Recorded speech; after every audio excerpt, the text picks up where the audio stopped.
মানকিপক্স হলো এক ধরনের ভাইরাসজনিত রোগ যা অর্থোপক্স ভাইরাস পরিবারের ভাইরাসের দ্বারা সৃষ্ট। এই রোগটি সাধারণত পশুদের মধ্যে পাওয়া যায়, বিশেষত আফ্রিকার কিছু অঞ্চলে, যেখানে এটি প্রধানত বন্য প্রাণীদের মধ্যে ছড়ায়।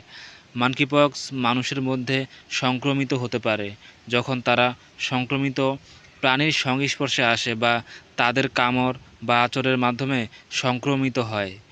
মানকিপক্সের লক্ষণসমূহ: জ্বর, মাথা ব্যথা, পেশি ব্যথা, পিঠে ব্যথা, ক্লান্তি, লিম্ফ নোডের ফুলে যাওয়া, ত্বকের উপর ফুসকুড়ি যা দেহের বিভিন্ন অংশে ছড়িয়ে পড়তে পারে।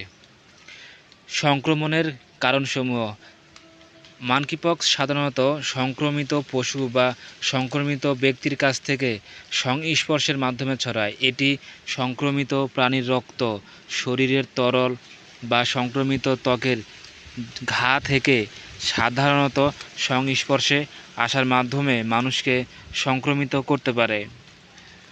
প্রতিরোধ: মানকিপক্স প্রতিরোধের জন্য যেসব পশুর মধ্যে এই ভাইরাস পাওয়া যায় তাদের সাথে সংস্পর্শ এড়ানো উচিত।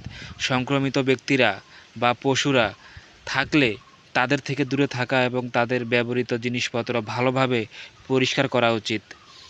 মানকিপক্স খুবই বিরল হলেও এটি গুরুতর হতে পারে, তবে এটি সাধারণত স্বল্পমেয়াদী এবং কিছুদিনের মধ্যেই নিজে থেকেই সেরে যায়।